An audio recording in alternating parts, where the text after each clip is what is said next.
अस्सलाम वालेकुम students, welcome back to the channel mathematics by Arif Panjwani. SLO 8.2 ही कंटिन्यू है। ये क्वेश्चन है express A sine theta plus B cos theta the form of this. इस फॉर्म में इसको कन्वर्ट करना है और इस फॉर्म में कन्वर्ट करने के लिए हमें बेसिकली करना क्या है, हमें पहले आर की वैल्यू चाहिए और यह बताया हुआ ए बराबर है आर कॉस थीटा के और बी बराबर होगा आर साइन थीटा के, ये हमें बताया गया यहाँ पर। तो इसलिए सबसे पहले जो मैं लेट करूँगा, ये हमारे पास समझे ए है, ये बी है, तो यहाँ ए किसके बराबर है, तो सबसे पहले मैं ए ले लूँगा। 15 बराबर हो गया आर कॉस थीटा के, ये कॉस फाई के लिए हम, ठीक है, कोई भी नाम से। इसी तरीके से 8 equal to R sine phi, ठीक है, इसके बराबर ले लिया। आर निकालने का सिंपल हमारे पास फॉर्मूला यही है कि हमारे पास जो ए और बी है उसका स्क्वायर आप लिख दें रूट के अंदर, जैसे मैग्नीट्यूड निकालते हैं। तो हमने स्क्वायर लगा दिया, तो ये हमारे पास आ जाएगा 289 और ये आ जाएगा 17 रूट से बाहर। तो आर की वैल्यू हमारे पास आ गई। अब किसकी वैल्यू रह गई है, बेसिकली मेन आर ही होता है यहाँ पर, क्योंकि इस फॉर्म में हमें कन्वर्ट करना होता है। लेकिन यहाँ पर हमने फाई लिया हुआ है, इसका एंगल भी हम हो सकता है आपसे पूछा जाए किस तरीके से एंगल निकाला जाएगा। तो इसका एंगल निकालने के लिए हम यूज़ करेंगे टेन थीटा को,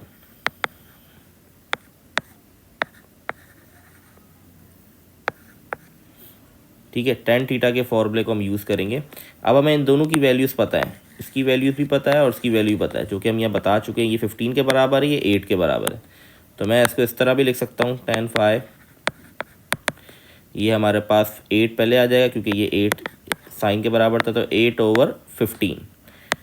अब अगर एंगल निकालना है तो 10 को वहाँ ले जाएंगे, tan इनवर्स हो जाएगा। tan इनवर्स 8/15 करेंगे तो आई डोंट नो क्या आंसर आएगा, आप लोग कैलकुलेट कर लीजिएगा। मेरा मकसद आपको सिर्फ सिखाना था। आई थिंक पॉइंट्स में कोई एंगल आ रहा होगा। तो यहाँ पर answer express in the form of this, ये आंसर मेन आंसर है। तो आर हमारे पास क्या आया है, 17 साइन थीटा प्लस फाइव। अच्छा, ये वाला एंगल जो हम यहाँ फाइंड आउट करेंगे, लिखने की ज़रूरत नहीं होती, अनटिल कल सवाल में लिखा हो या हो सकता है आपसे पूछा जाए ये एंगल निकाल दे, इसलिए मैंने आपको सिखाया किस तरीके से फाइंड आउट करेंगे, ठीक है। तो आई होप ये वाला क्वेश्चन क्लियर होगा। अच्छा जी, लास्ट क्वेश्चन पे जाते हैं, हमारा ये SLO कंप्लीट हो जाएगा, फिर हम थर्ड SLO पे मूव करेंगे।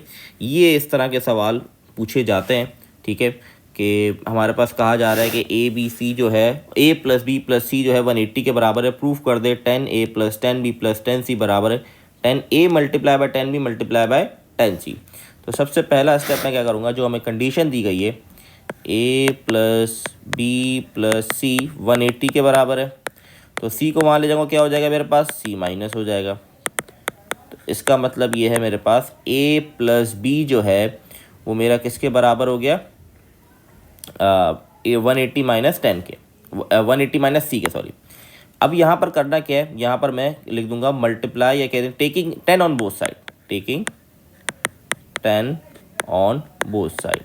तो ये बन गया 10 A + B, ये हो गया 10 180 - C, ठीक है। अब यहाँ पर हमारे पास फॉर्मूला खुल जाएगा, लेफ्ट हैंड साइड पे फॉर्मूला खुल जाएगा 10A + 10B divide by 1 - 10A 10B। यहाँ पर क्या लगेगा, यहाँ पर मैं अप्लाइड एंगल का रूल, अलाइड एंगल का रूल अप्लाई करूँगा यहाँ पर, तो ये बन जाएगा -10C। आई होप ये चीज़ आनी चाहिए आप लोग को, मैं पढ़ा चुका हूँ ऑलरेडी। अब ये चीज़ वहाँ जाके मल्टीप्लाई होगी, ठीक है, मैं यहाँ पर कर देता हूँ उसको बाकी स्टेप्स। तो ये हो गया 10A + 10B, तो -10C से मल्टीप्लाई क्या क्या हो रहा है, 1 - 10A एंड 10B।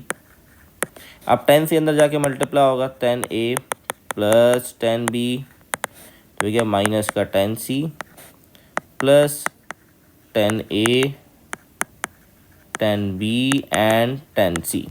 अब यहाँ पर जो -10C है, इसको इक्वल टू की दूसरी साइड ले आऊँगा, तो ये मेरे पास प्रूव हो गया। दैट्स इट, ये तो प्रूव करना था मुझे। चलो जी, ये भी हो गया सवाल डन हमारा। 10A + 10B + 10C equal to 10A 10B 10C, ये हो गया हमारा प्रूफ डन। तो इस तरह के सवाल आपके पास आया, तो इस तरीके से हम इसको प्रूफ कर सकते हैं। तो ये हमारे पास अल्हम्दुलिल्लाह 8.2 का SLO भी कंप्लीट हो गया। आई होप सवाल क्लियर होंगे। बहुत ही आसान से क्वेश्चन से, आसान से चैप्टर है, मुश्किल ज़्यादा नहीं है, फॉर्मूला बेस है, प्रूफ वाला कॉन्सेप्ट है। आप वर्कबुक के क्वेश्चन जो हैं पास पेपर की उसको सॉल्व करें, उससे भी आपको काफ़ी आइडिया होगा किस तरीके से सवाल पूछे जाते हैं। अगर आप सिर्फ वीडियोस गो थ्रू करें, वर्कबुक सॉल्व नहीं करें, वर्कबुक समझे आपकी प्रैक्टिस है पेपर के लिए, आप वीडियो से कॉन्सेप्ट लें और वर्कबुक को सॉल्व करें, और तो आपकी बहुत अच्छी प्रैक्टिस हो जाएगी। आपको आइडिया होगा पास पेपर में किस तरह से सवाल पूछे गए। तो बहुत ज़रूरी है कि पास पेपर की वर्कबुक आप लोग परचेज़ करें और उसको सॉल्व करें। ठीक है, आई होप सारी चीज़ें क्लियर होंगी। इंशाल्लाह नेक्स्ट वीडियो में 8.3 स्टार्ट करेंगे। अल्लाह हाफ़िज़।